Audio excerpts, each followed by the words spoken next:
सो गई। राम को घास के बिछौनों पर सोता देखना निषाद राज बहुत रोए।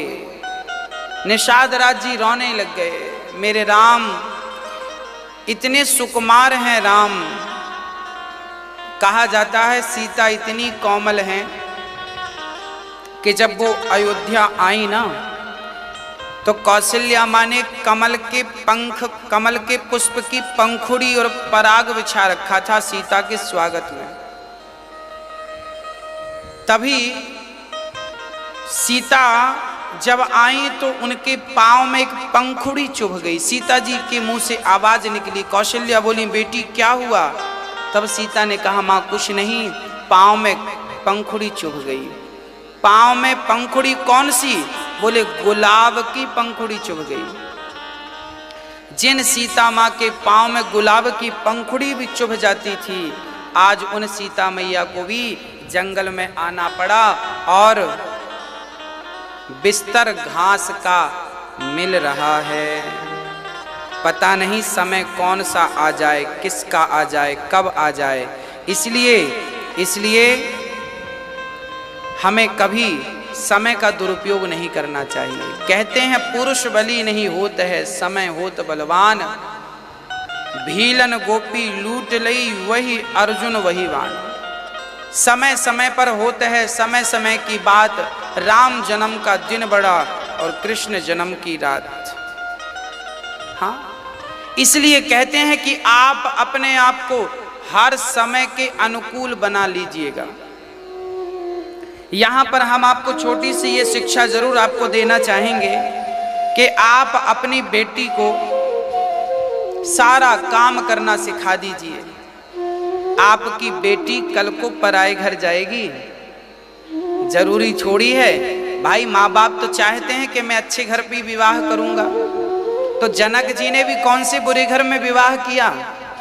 जनक जी ने सीता का विवाह तो राम से किया।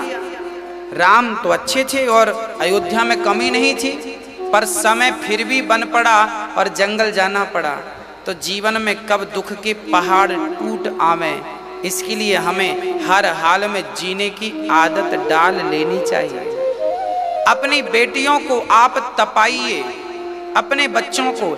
कई माँ बाप अपने बच्चों को बचपन में बहुत लाड़ करते हैं, बहुत प्यार करते हैं। लाड़ प्यार करना बुरा नहीं है, पर तपाइए। अब तपाइए, बच्चे बड़े हो गए हैं, 10 साल की बेटी हो गई है, 10 साल का बेटा हो गया, अब उम्र हो रही है, जवानी आ रही है, इन्हें तपाइए। कैसे तपेंगे? घर का काम, आपकी बेटी को रोटी बनाना आना चाहिए, 4 लोगों का भी और 100 लोगों का भोजन बनाना भी आना चाहिए। हाँ, फूलों में पली बढ़ी क्यों ना हो, पर मजबूत तो होना चाहिए हर व्यक्ति को। जूता चप्पल पहन के सारे लोग चल लेते हैं, कभी नंगे पांव चलने का अभ्यास किया आपने? मेरा अर्थ तो यह है कि आप हर समय के लिए तैयार रहें। एक छोटी सी मुझे चर्चा याद आ गई है। एक बाज नाम का पक्षी सबसे ताकतवर होता है, उसका नाम होता है बाज। सबसे ऊपर उड़ता है और सबसे दूर तक देखता है और सबसे बड़ा शिकार वो बाज नाम का जो पक्षी है ना, बड़का बाज होता है, बड़ा बाज। वो तो एक बकरे को भी चोंच में दबाकर और अपने पंजों में दबा के उड़ सकता है, इतना ताकतवर होता है बाज। जानते हैं वो बाज की मादा अपने बच्चों का पालन कैसे करती है?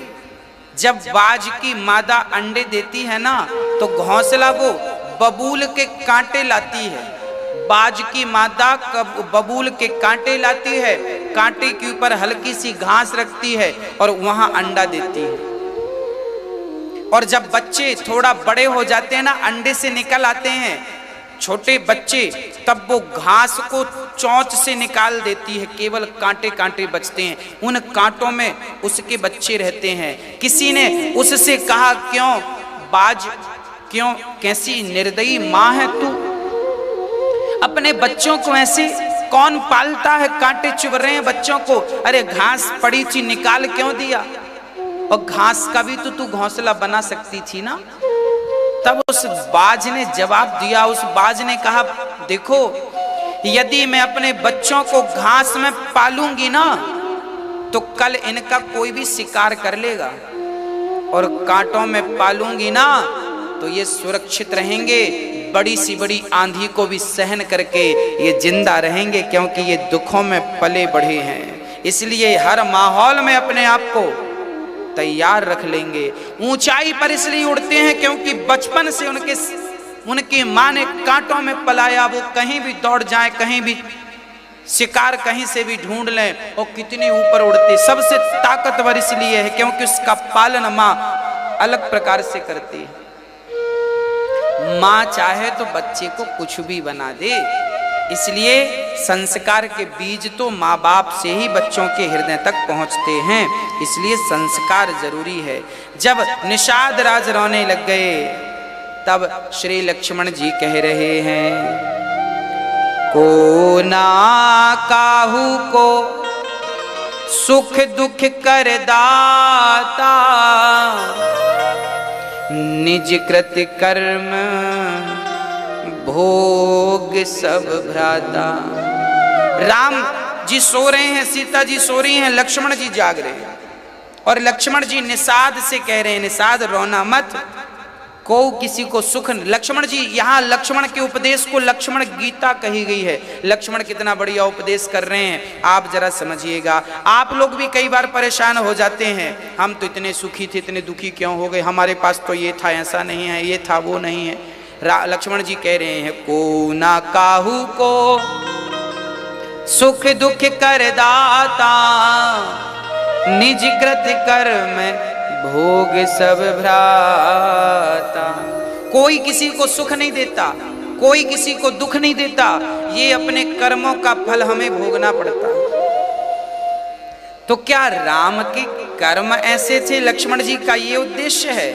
बोले ना, राम को ये लीला करनी ही थी, इसलिए किसी को दोष मत लगाइए।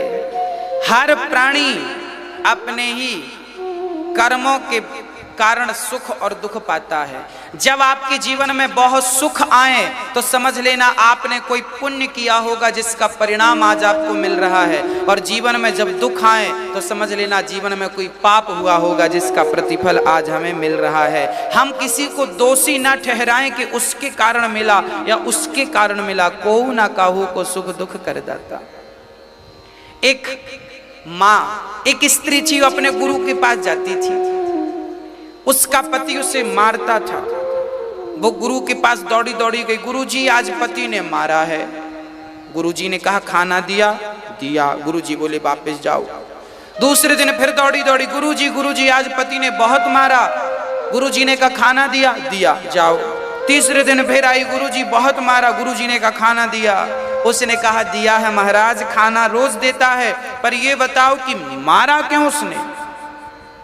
तब गुरुदेव ने कहा बेटी, ये जो तुम्हारे गुरु थे ना, ये जो तुम्हारा पति है ना, गुरुजी ने कहा ये जो तुम्हारा पति है ये तुमसे बदला ले रहा है, पिछले जन्म का कोई हिसाब बाकी था, इस जन्म में चुका रहा है। स्त्री बोली मैं समझी नहीं। तब गुरुदेव ने कहा तुम पिछले जन्म में इसकी सौतेली माता थी, सौतेली माँ थी। तुम इस बच्चे को भूखा रखती थी, प्यासा रखती थी, बांधकर धूप में डाल देती थी, बड़ा अत्याचार किया है तुमने। वह बेटा जो सौतेला था तुम्हारा, इस जन्म में तुम्हारा पति बनकर आया है और तुम्हें एक एक थप्पड़ का हिसाब ले रहा है। तुमने तो उसे भूखा रखा था, कम से कम वो तुम्हें पेट भर के खाना तो देता है, धन्यवाद दोस्त का। जब तक पिछले जन्म का ये हिसाब चुकेगा नहीं तब तक तुम्हें वो मारता रहेगा। ये समझना कि तुम्हारा दंड है। ये जीवन में हर दुख पाप का ही फल है। लक्ष्मण जी कह रहे हैं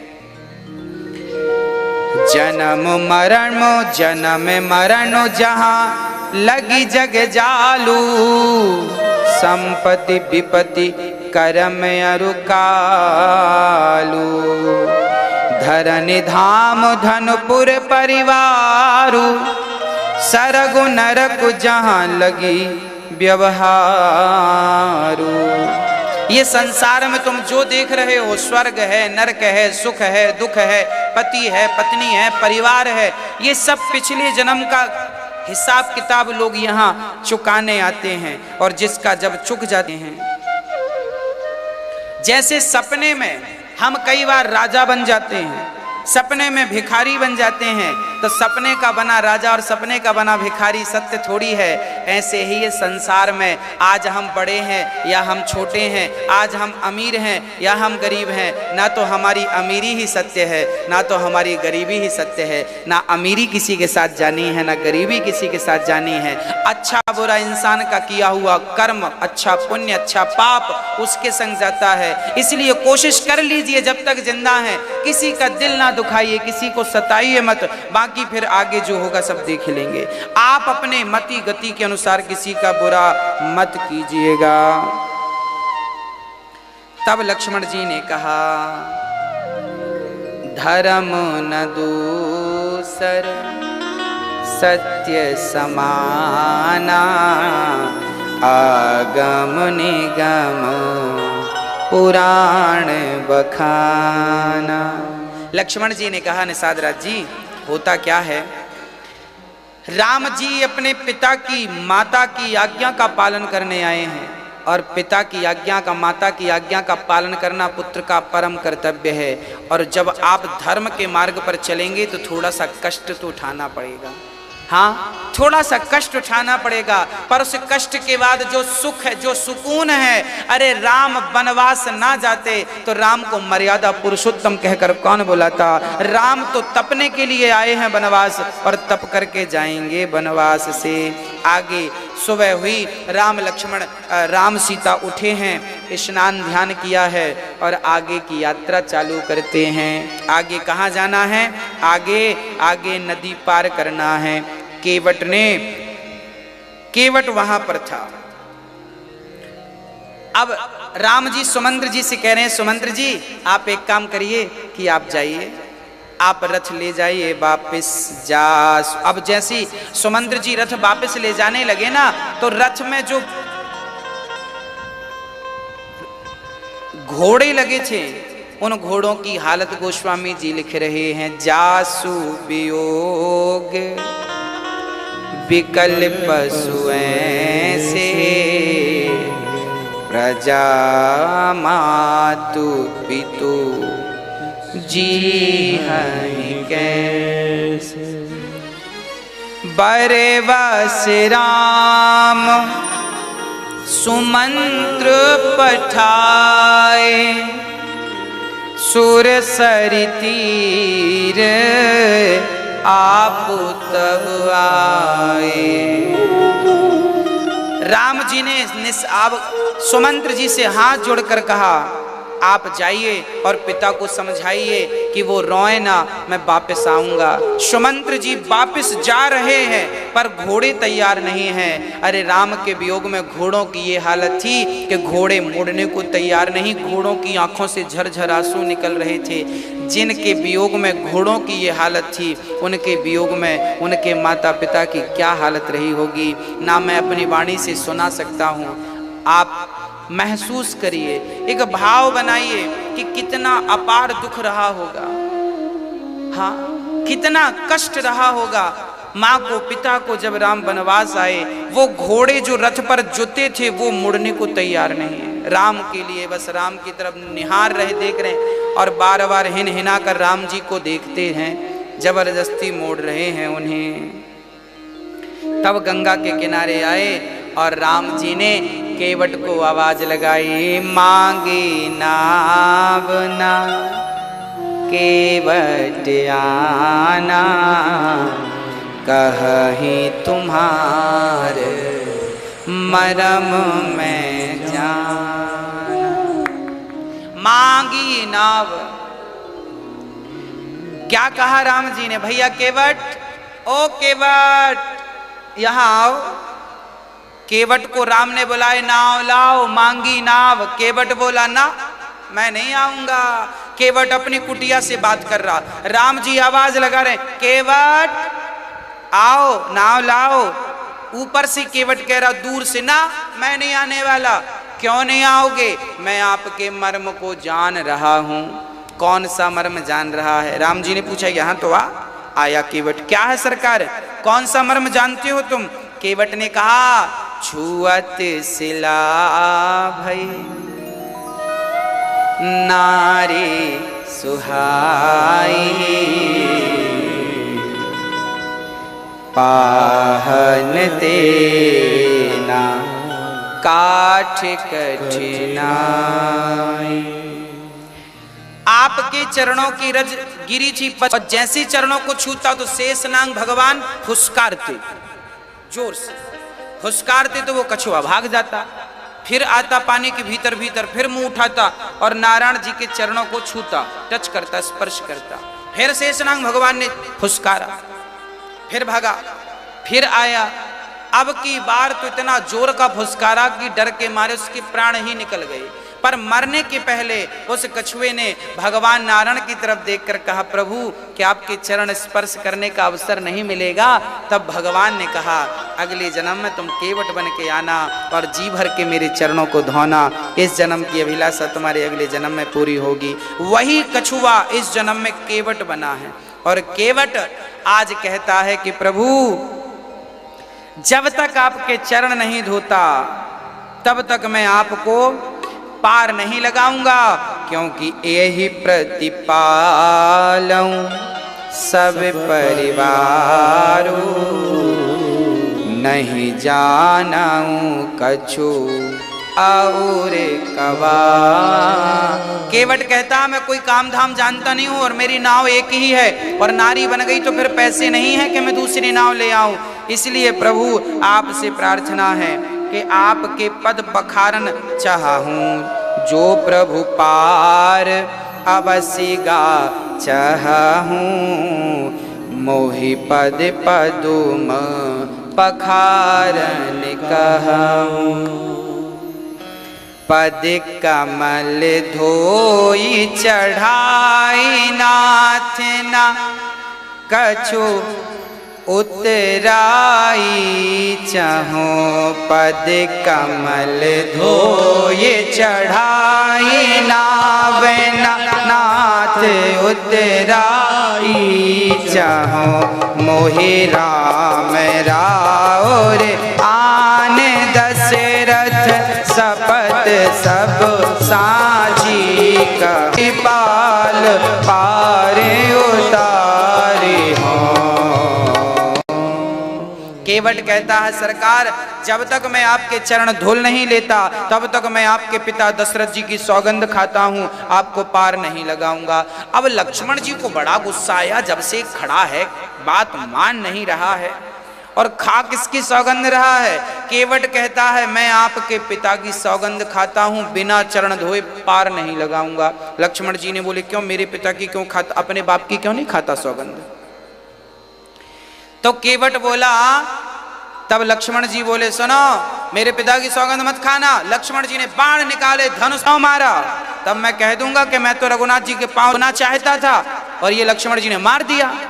यमराज जी पूछेंगे कहां मरे हो, मैं बोल दूंगा गंगा के किनारे मरा हूं। हाँ, केवट बोला सरकार यदि राम के चरण धोने के लिए मुझे मरना पड़े तो मैं मरने को भी तैयार हूं, मार डालो। हाँ, रघुनाथ सुप्राणन सोप्रा है। आज राम जी केवट को देख रहे हैं और देखकर सीता और लक्ष्मण को देख रहे हैं। देखो आप दोनों एक एक चरण की सेवा करते हैं। भरत जी की व्याकुलता, भरत जी का प्रेम सारी सृष्टि देख रही है और भरत जी कह रहे हैं कि प्रभु आप तो करुणा निधान हैं, करुणा के सागर हैं, भक्त वत्सल है। हे राम कैसे जीऊंगा। भरत जी कौशल्या माँ की गोद में बैठे हैं, बार बार माँ कौशल्या भरत जी को समझा रही हैं। बार बार श्री भरत जी महाराज अपनी माँ कौशल्या के चरणों को पकड़ करके लिपट कर चरणों से रोते हैं। कौशल्या कह रही हैं बेटा भरत तुम मुझे बस इतना बताओ कि तुम इतना क्यों रो रहे हो, तुम्हारी आंखों में इतने आंसू क्यों हैं भरत। तब भरत जी कहते हैं मां मुझे दुख केवल इस बात का है कि राम यदि वनवास गए तो उसका कारण केवल मैं हूं। मां, यदि मेरा जन्म ही ना होता ना तो मेरे राम कभी वनवास ना जाते। मेरा जन्म ही ना होता, और जन्म हुआ भी था ना मां, तो कैकेयी मां जन्म देते ही मेरा गला दबा देती तो आज अयोध्या पर ये विपत्ति का पहाड़ तो ना टूटता। मां, कौशल्या भरत को समझा रही है, बेटा इतना दुख मत लगाओ हृदय से, तुम समझदार हो बेटा, ऐसी बातें मत करो। कौशल्या मां कहती है, बेटा मुझे विश्वास है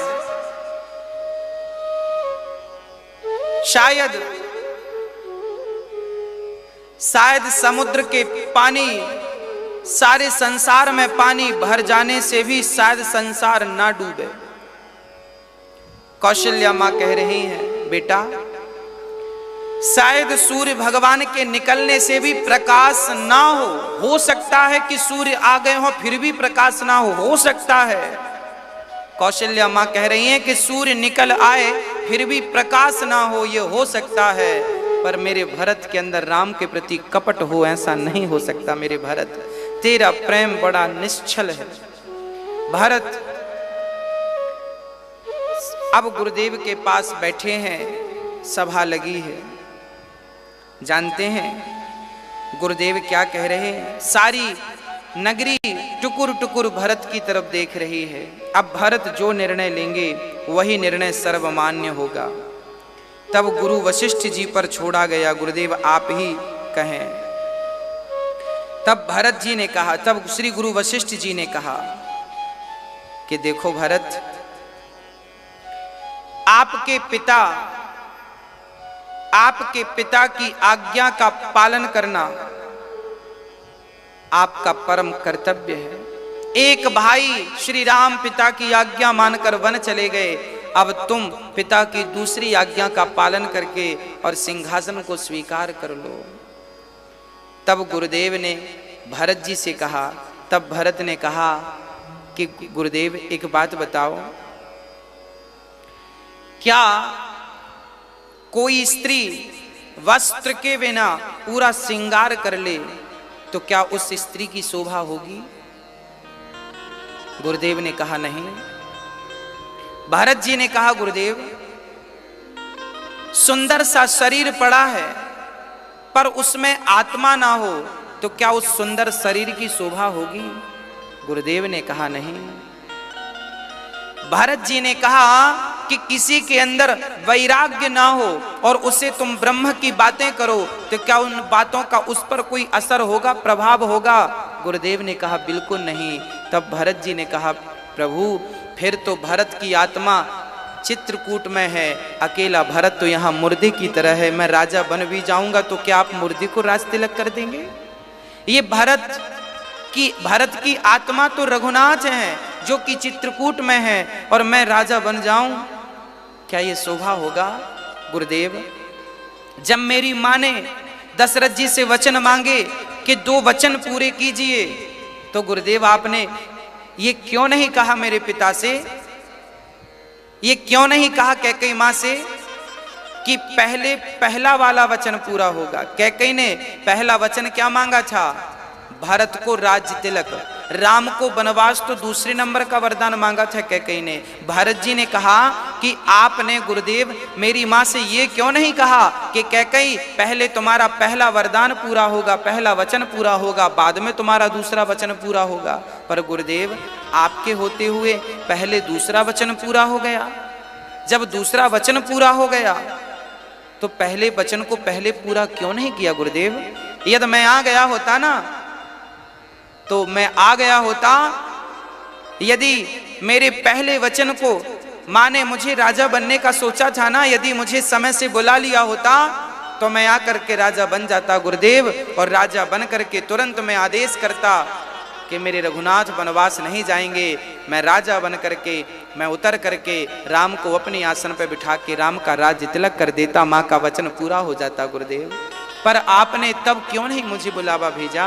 ये भरत की शिकायत है गुरुदेव से। तब गुरुदेव ने कहा, सुनहु भरत भावी प्रबल, बिलख कहूं मुनिनाथ, हानि लाभ जीवन मरण, यस अपयस विधि हाथ। आज सारी सभा के बीच में गुरु वशिष्ठ जी, गुरु वशिष्ठ जैसा ज्ञानी, जो ब्रह्म का साक्षात्कार करने वाले, ब्रह्म के स्वयं ब्रह्मा के बेटे, आज वो वशिष्ठ जी भरत की बातें सुन करके, भरत का प्रेम देखकर भरत के सामने सिसक सिसक के फूट फूट के गुरु वशिष्ठ जी रोने लग गए। ये पहली बार था कि गुरु वशिष्ठ जैसे ज्ञानी भी आज भरत के प्रेम के सामने अधीर हो गए, रोने लग गए, आंखों से अश्रु टूटते नहीं। बस भरत जी को गुरुदेव समझा रहे हैं, हानि लाभ जीवन मरण, यस अपयस विधि हाथ। एक बात बताऊं, आज गुरु वशिष्ठ जी कह रहे हैं कि भरत, 6 चीजें, 6 चाबियां ईश्वर के हाथ में होती हैं। 6 चाबियां भगवान कभी किसी को नहीं देते। कौन कौन सी चाबी? बोले हानि और लाभ। आपकी कितनी हानि होगी, कितना नुकसान होगा और कितना आपका फायदा होगा, ये आपके वश में नहीं है, ये विधाता के वश में है। यदि आपका फायदा आपके वश में होता तो आप बहुत सारा फायदा अपना कर लेते। आपका नुकसान आपके वश में होता तो आप नुकसान क्यों होने देते? इसका तात्पर्य यह है कि ना तो आपके वश में आपका फायदा है, ना तो आपके वश में आपका नुकसान। राम झरोखा बैठ के सबका मुजरा लें, और जाकी जैसी चाकरी ताको तैसो दें।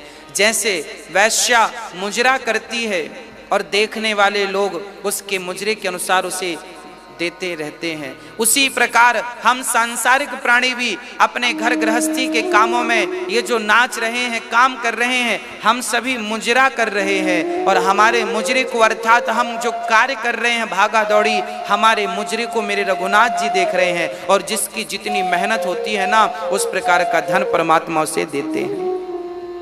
हर शाम भगवान हिसाब करते हैं, आज तुमने कितना काम किया है। परमात्मा की निगाहें भी हम पर टिकी हैं, तुम जितना करोगे उतना उस हिसाब से विधाता तुम्हें देता रहेगा। तुमने यदि धन को दुरुपयोग किया है, धन का दुरुपयोग किया, तो भगवान कहेगा ये ठीक नहीं, इसे कम ही दो, ज्यादा देंगे तो ये और दुरुपयोग करेगा, इसलिए इसे इतना दो कि ये जिंदा रह सके बस। और जो धन का सदुपयोग करते हैं, विधाता उनके खजाने भरने शुरू कर देते हैं, क्योंकि इसके पास धन होगा तो ये सदुपयोग करने लग जाएगा। तो हानि और लाभ ये मेरे और आपके बस में नहीं है, इसलिए आप कर्म तो करिए। कर्मण्येवाधिकारस्ते मा फलेषु कदाचन, तू कर्म तो कर, पर फल की चाहत मत रख। जो विधाता को मंजूर होगा वो देंगे। हाँ, बस भगवान पर विश्वास रख के कार्य करते रहो। परमात्मा है ना मेरे संग चलने के लिए, सिर पे हाथ रखने के लिए। तो हानि लाभ, और दूसरा जीवन मरण। जीवन और मृत्यु भी परमात्मा के हाथ है। जब मरना होगा तो आप बुलेट प्रूफ कांच के भीतर भी रहेंगे तो मर जाएंगे, और मृत्यु नहीं होगी तो आप पहाड़ से कूद जाइए, मरेंगे नहीं। हाँ, जब मौत होगी तो आप कांच के अंदर सिक्योर क्यों ना रहें, बैठे रहें। मृत्यु होगी तो वहां से भी निकल जाएगा, प्राण निकल जाएंगे, और नहीं होगी तो नहीं। इसलिए आप ये ना सोचें कि मैं मर जाऊंगा, मैं बीमार। अभी कोरोना के कारण हमने सुना कि अखबार में खबर आई कि 40-40 साल के लोगों ने अपनी वसीयत तैयार करवा दी, बच्चों के नाम। मर गए तो बच्चों को ये प्रॉपर्टी, ये छोटे को, ये बड़े को। 40 साल की उम्र में लोगों ने वसीयत। इस लॉकडाउन में सबसे ज्यादा क्या हुआ जानते हैं? लोगों ने वसीयत बनवाई है। इस लॉकडाउन में लोगों ने वसीयत बनवाई कि ये प्रॉपर्टी बड़े बेटे की, ये छोटे बेटे की। 40-40 साल का आदमी ने बनवा दिया। उसे विश्वास ही नहीं है, उसे लग रहा मैं मर गया तो, अरे भाई मर गया तो वसीयत काम थोड़ी देगी, मर गए तो राम नाम की पूंजी साथ देगी। तो भगवान का भजन कितना किया है जरा वो भी तो तैयारी कर लो। हाँ, भगवान का चिंतन कर लो। और ठीक है, बचना चाहिए हमें कोरोना से, ठीक है, पर डिप्रेशन में मत चले जाना। ये मत सोचो कि मैं मर जाऊंगा। अरे मर जाऊंगा क्या, मरूंगा ही एक दिन, आज ना सही कल मरूंगा। भगवान के चरणों में समर्पण कर दो, प्रभु जब तक जिंदा हूं आपके लिए जिंदा हूं, आपकी सेवा के लिए। आपकी इच्छा हो तो आज ले चलो, मैं तो आज भी रेडी बैठा हूं, कोई दिक्कत नहीं है। हाँ, मौत से घबराना नहीं चाहिए, जब विधाता चाहे सो चलो। हाँ, और बीमारी किसी को हो भी जाए तो परेशान मत होना, ये मत सोचना कि अब तो हम मर ही जाएंगे। ना ना, मेरे राम जब बचाने वाले हैं ना तो कोई मार नहीं सकता। प्रहलाद जी ने गीत गाया है, मारने वाले हैं भगवान, मारने वाला है भगवान, बचाने वाला है भगवान। यदि मारने वाले भगवान हैं तो कोई बचा नहीं सकता, और बचाने वाले भगवान हैं तो याद रखना कोई